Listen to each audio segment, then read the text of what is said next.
Good morning, everybody. Welcome back to my channel.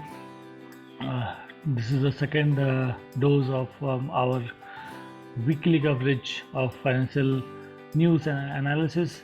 Today, we'll be covering the financial news from 23rd November to 31st November, and that will wrap up the 31st October.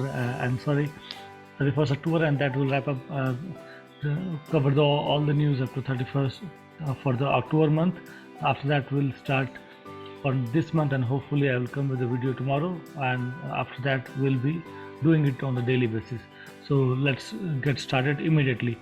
Now, first news, we all know Prime Minister Fasal Bima Yojana, and government has started a portal for that. So now government is planning to give a $30,000 INR, 30,000 crore INR push to expand this crop coverage portal. Now this Pmfby portal will be launched into a comprehensive platform that will extend insurance coverage beyond crops to include assets such as ponds, tractors, livestock, and palm trees. That is, it is almost everything. It will cover everything, and it will be a comprehensive portal for insurance, and it will be a marketplace. Even other than people having loan facilities may be able to go and take facilities, insurance facilities from the insurance companies there. So it will be a one-stop solution for insurance for farmers. In the second news, India provides another instrument for investment in government securities through rupee account. So there was a stalemate for the excess rupee deposited with other countries' offshore accounts when India started rupee trade with other countries. Now, especially Russia, they were complaining that they were not able to invest, and there is a lot of rupee stockpiled in the countries. All in all, 21 countries were there where this issue was there. So now they can invest in dated government securities and treasury bills through a rupee account. So this will there have been issues with the use of surplus rupee deposited, which prompted India to work on some mechanism. So this will be going to be helpful for these 21 countries, including Russia. Coming to the results of the banks, especially we are focusing on banks results, and the second quarter of this financial year has been phenomenal. All the banks are coming out with an excellent performances. ICICI Bank came out with the results, and they have beaten the estimates with 36% jump in quarter 2 net profit. Net NPA ratio has also dropped remarkably from 2.76% last 2.76% from the last quarter, from the same quarter last year, to 2.48% at the end of December. So that has also lower NPS is fueling the growth in net profits also. Kotak Mahindra Bank has also come up with a 24% rise in net profit to rupees 3,191 crores. Bad loans has also declined for Kotak Mahindra Bank. It was 2.08% a year ago, and now it stands at 1.72% of gross advances at the end of September 2023. Axis Bank's also quarter 2 results are very nice, very encouraging. Net profits had jumped 10% to 5,864 crores. Asset quality has also is staying healthy. Net NPA is just 1.73%. Earlier it was 2.5%. So those of private banks are coming out with very good results. All the banks have come out with very good results. Private banks, especially, we are discussing here for today. So private banks delivered a strong performance in September quarter, buoyed by the robust loan growth and improved asset quality. Most banks saw 20% growth in their loan books during the second quarter, which is very healthy, led by retail loans. However, unsecured loans grew even stronger at 35 to 40%. So people are more inclined for the unsecured loans, especially for the consumer items like mobiles and fridge, TVs. They are buying it, and that has grown at a healthy rate of robust rate of 35 to 40%. So, but the bank net interest margin, which represents the return they earn on their interest earning assets, have been shrinking recently due to the rising cost of deposits. So the FD rates are at all time at a high for this cycle. They're at a high, so that is taking a toll on NIM, but that is not a very big cost of concern. Reliance Industries Limited has also come out with the quarter 2 results, and net profit has risen by 30% year on year to rupees 19,878 crores. So they have also given a very good performance. Coming to the insurance sector now, the government insurers, Oriental Insurance, National Insurance, and United India Insurance may get capital infusion in quarter 4. So these insurers are struggling with losses, and government is planning to infuse fresh capital into these companies to improve and stabilize their financials. Last year also the government had provided rupees 5,000 crore capital to National Insurance Company Limited, Oriental Insurance Company Limited, and United India Insurance Company. This infusion will depend on their performance in the coming quarter. So let's see how much government will infuse in them. So coming to Kotak Mahindra Bank again. So Kotak Mahindra Bank has appointed Mr. Ashok Vaswani as a new MD and CEO. This appointment will be for a 3-year period from the date of taking charge. He has worked in Citigroup and more recently at Barclays. So he's a very experienced and seasoned banker. Let's hope he will take Kotak Mahindra Bank forward. Finance Minister Mrs. Nirmala Sitharaman says that India's outlook for FY24 is bright, but significant headwinds remain. So you can see there are a lot of geopolitical tensions, volatile crude oil prices, and sluggish global demand. So these are the major headwinds Finance Minister is talking about. Our internal demand remains strong. We are doing good, but these geopolitical tensions and other issues may affect our growth. Ministry of Information and Ministry of Electronics and Information Technology has urged RBI to design more detailed KYC to ensure traceability of illegal loan apps. So there has been news of these illegal loan apps and how they are taking and exploiting people. So now Ministry of Information Technology and Electronics are trying to tide over these illegal loan apps. The department has recommended to RBI to design a detailed KYC for companies, which we refer as Know Your Digital Finance App (KYDFA), in the same manner that customers have to undergo detailed KYC for opening a bank account, so that they can be traced, and in case of any violations or exploitation of the customers, they can be taken to task. So this is a good initiative. Reliance Industries, they are trying to expand their footprints in the digital media platform. With the Jio Cinema, they are giving a very tough competition. Now they are in discussion with Disney India.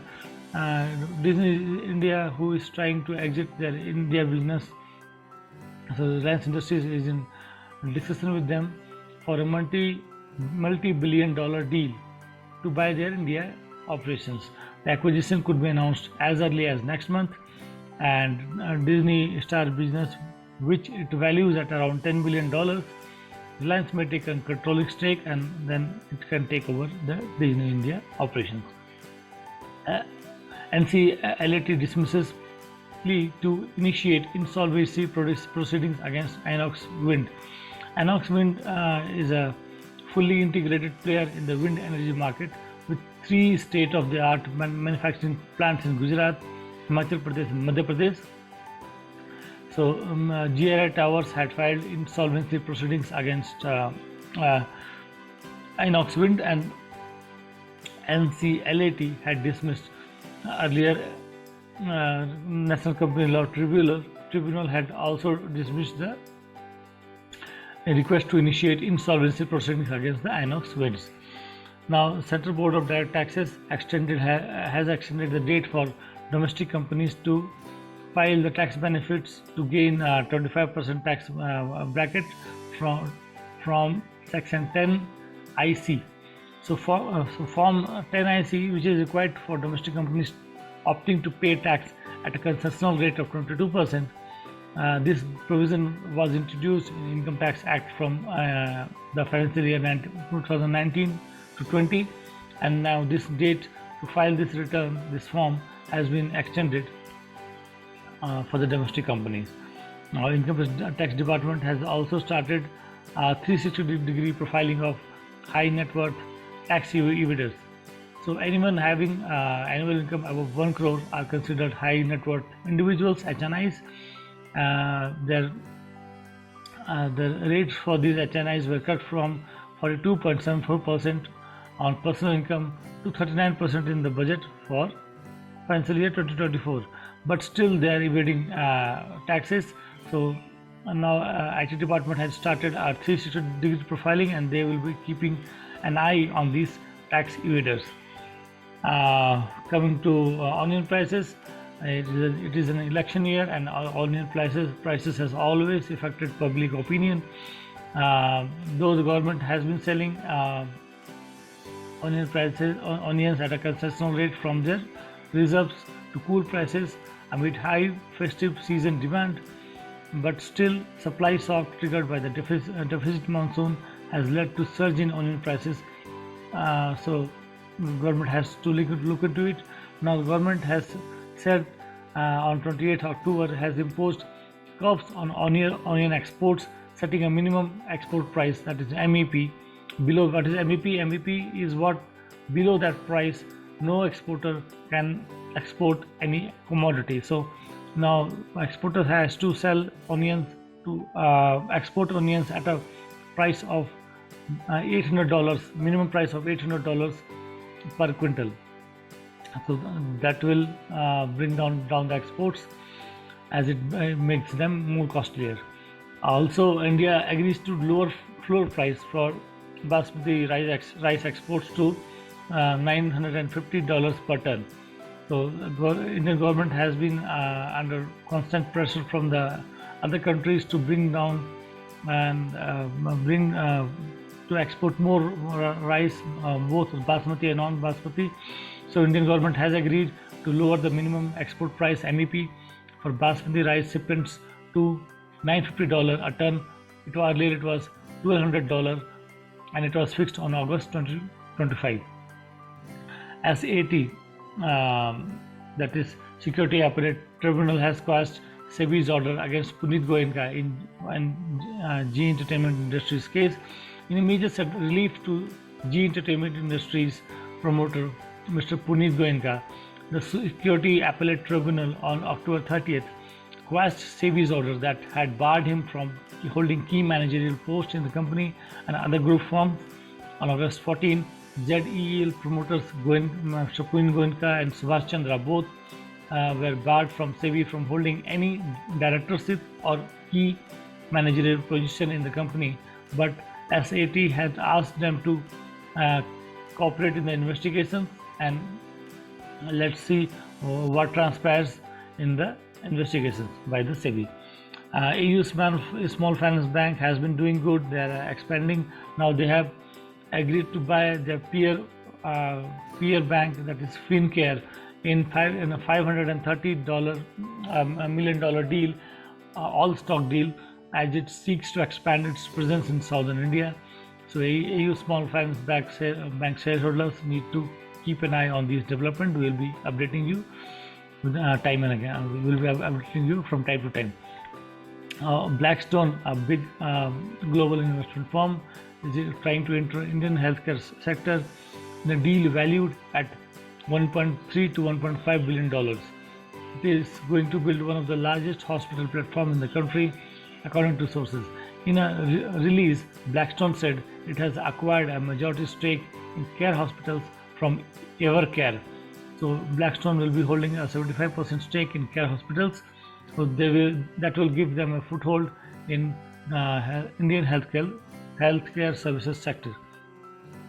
Tata Motor has won rupees 766 crore plus interest at 11% compensation for losses in Singur. So Tata Motor was had planned a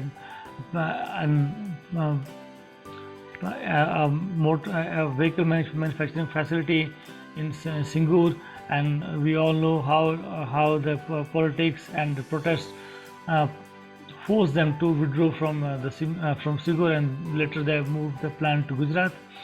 Now the arbitration proceedings between the Tata Motors Limited and the West Bengal Industrial Development Corporation Limited, the arbitration award has been given to Tata Motors for loss of capital investments regarding the manufacturing facility at Singur, from where the car maker had pulled out in October 2008 in the face of mounting agitation and political unrest.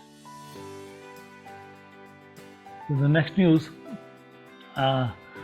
CBIC, that is Central Board of Indirect Taxes and Customs, has clarified that any remuneration to a director for providing corporate guarantee to be taxed under GST. So GST Council in its meeting on October 6th have given two recommendations on corporate guarantee. One, the parent company's corporate guarantee to its subsidiary for a bank loan will attract 18% GST. And second, there will be no GST if a director provides a personal guarantee for a loan from a bank or any financial institution to his or her own company. But if the personal guarantee of the director has been given in return of a remuneration, if any remuneration is provided to the director for the guarantee, it will be taxed by in the GST. And next news, government asks private companies to dematerialize securities by September 2024. Very significant step in promoting transparency for the unlisted companies. This is for the unlisted companies. I should highlight there are about 1.4 million private companies registered under the Companies Law with the Ministry of Corporate Affairs, and they all have to dematerialize their securities by September 2024. India is set to overtake Japan as the third largest economy by 2030. The Standard & Poor Global has projected GDP of $7.5 trillion for India by 2030. So good news. These estimates are all on positive side, but we have to work towards these goals. These are not estimates; these are goals, and we have to work towards it so that we can achieve them. Otherwise, anytime India can flatter if we are not constantly working on improving upon our strategies. RBI and now lenders have also flagged rising delinquencies in the small ticket unsecured retail loans. We have just seen that small ticket unsecured loans, they are rising at a rate of 25 to 30%. They are rising. That is good for the banks, but they have to keep a watch on them because the delinquencies is also rising, and if they continue to rise, the banks and other financial institutions, they have to reassess their strategies on these small ticket unsecured retail loans. State Bank is planning one portal to map clients. Establishment of a common blockchain platform. SBI is trying to establish a common blockchain platform to issue letter of credits and facilitate multi-party underwriting for their corporate clients. So after private banks, now as State Bank of India, public sector bank is also planning to use blockchain technology to facilitate their clients for especially underwriting business. So that is one news on the blockchain part. The Department of Telecom gives telecom companies time till December 1st to comply with the new SIM card rules. So what is this new SIM card rule? These new SIM card rules require telecom companies to register SIM card sellers and conduct their proper KYC before onboarding them into the system, as well as stop the sale of bulk SIM cards. Now, these SIM cards has been used for all illegal activities by miscreants, by offenders, and if the SIM card is registered properly with the correct name, with the legitimate customer, it is easier to trace the culprits using this SIM card. So now Department of Telecom, they're trying to rein in these SIM card sellers. And the next is India considers smart billing to stay below West price cap on Russian oil.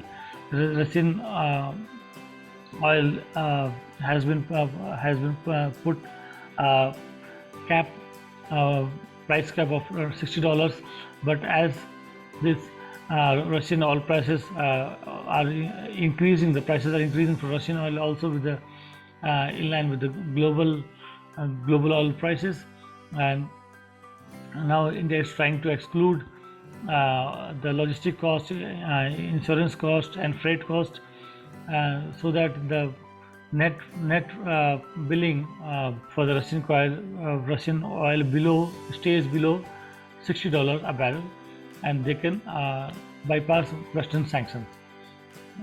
RBI, in a very significant move, has asked bank boards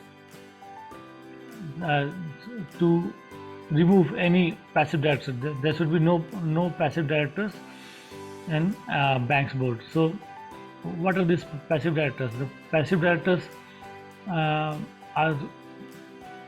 directors which are only sitting in the board, but they're not taking active participation in any board proceedings. RBI had noticed that only one or two directors are taking active participations in the board meeting. Recently, RBI was conducting review, annual inspection and review of the banks, and it has noticed that board and committee meeting proceedings was one of the critical aspects of the recently concluding inspection by the RBI. The passive directors things were particularly noticed in the case of independent directors. These directors participate and only engage when they are asked for. They typically attend quarterly meetings but rarely involve and contribute in the board proceedings. So RBI has said there should be no passive directors in bank boards. RBI has also directed private banks to have at least 2 full-time directors. Lenders that do not meet the requirement will have to submit the names for the RBI approval within 4 months. So the banks include IndusInd Bank, Tamil Nadu Mercantile Bank, CSB Bank, DCB Bank, Dhanalakshmi Bank, City Union Bank, Karur Vysya Bank, and South Indian Bank. Among the wholly owned subsidiaries of foreign banks, only State Bank of Mauritius has 1 whole-time director. So now RBI has said that banks should have at least 2 whole-time directors, and they have to submit the names within 4 months if they are not complying with this directive. RBI has also raised the threshold amount for treatment of bulk deposits by RRBs to 1 crore. Earlier it was rupees 15 lakh for the RBI RRBs. Now it is 1 crore. For scheduled commercial banks it is 2 crores. So these bulk deposits, they are treated separately and they are given separate interest rates also. So now this limit will be 1 crore for RRBs, regional rural banks. Now credit informs companies have to send alerts, update customer on default info. Lenders will have to send alerts through SMS, email to customers whose data are available with them while submitting information to CICI credit information companies regarding default. Also, RBI has given 6 months to put in place the necessary system and process to implement the framework. It has also given a framework for compensation to customers for delayed updation, rectification of credit information. So credit information companies has to be on toes.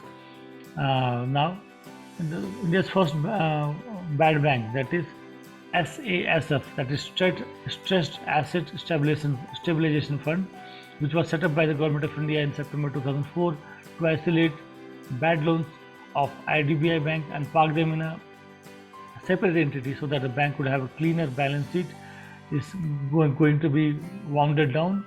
The trust had a 20-year life, and that 20 years life is going to expire in 2024. It has completed its life cycle. Government is tightening LLP rules also. Partners have to declare beneficial interest and also intangible contributions.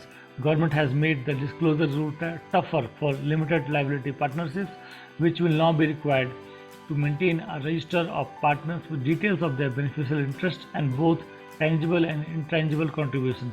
So why they are being paid, what are their contribution, and what are their beneficial interests in the company, that has to be documented now and reported to the government. Ministry of Corporate Affairs has mandated new designated person for beneficial interest in shares. Oversight on the beneficial interest in shares just got tightened with the Corporate Affairs Ministry now mandating that companies designate a person responsible for furnishing information and extending cooperation to authorities on this front. So now companies has to have a designated person who will be cooperating with the authorities, and they cannot just pass the ball to one person to another, and authorities don't have to deal with each and every person. They should have only one person who will be responsible for furnishing the information to the authorities. On the crypto front, India has emerged as the second largest crypto economy, crypto market, by raw estimate of transaction volume. So despite higher taxation introduced this year, 30% on gains on TDS on the cryptocurrencies, India is still leading and emerged as the second highest crypto market as per the transaction volume. The US leads the table. The transaction in India were over $260 billion. That is a very staggering amount. Asian Development Bank (ADB) has upgraded $400 million loan to improve urban services in India. This loan has been granted for improving the quality of our life through the creation of high quality infrastructure, assured public services, and efficient government systems. CBDC can play important role in cross-border payment, says RBI government. As CBDC central bank digital currency, RBI has recently introduced it in the call money market, interbank market in India. Now CBDC as a pilot was introduced in the wholesale and retail segments and will now be extended to overnight money markets also. Government is also planning. RBI governor has said that they are also planning that CBDC will be used in cross-border payments also. NFRA, that is National Finance Reporting Authority, has asked for audit files from audit group from auditors. So you say Adani group from auditors. Adani Group is a very diversified company. It has in the recent years engaged over 35 audit firms to look into the statutory audit work for its various listed and unlisted companies in India and abroad. And there has been concerns by the audit companies and in the Hindenburg report also. So now the NFRA has approached various firms involved in the audit of listed companies in the Adani Group, seeking files and communications relating to the working of these companies on this diversified conglomerate, so that they can have a bird's eye view of the audit report of these companies. Now, EPFO, that is Employees Provident Funds Association, investable corpus has crossed rupees 21 trillion in FY23. ETF investments at 9.2 crore rupees. So the total investment corpus under this social security organization has nearly doubled in the past 5 years. 2018-19, the total corpus was at 11.1 trillion. Now it's standard at 21 trillion. So very good news. It shows that on employment front also uh, there is robust growth, and people are more contributing more towards the provident funds for their employees. Kerala has become the first state to have hallmarking centers in all district headquarters. This has been very good initiative by the Kerala state. This will project them and establish them as the authentic gold buying destination for in India. So these were all the weekly wrap up. The video might have been a bit long, but it will be very beneficial, and we have covered all the important news. Whatever had been happened in between 23rd October to 31st October. I will be coming with the next weekly roundup soon. Thank you for watching. Keep supporting. Thank you so much.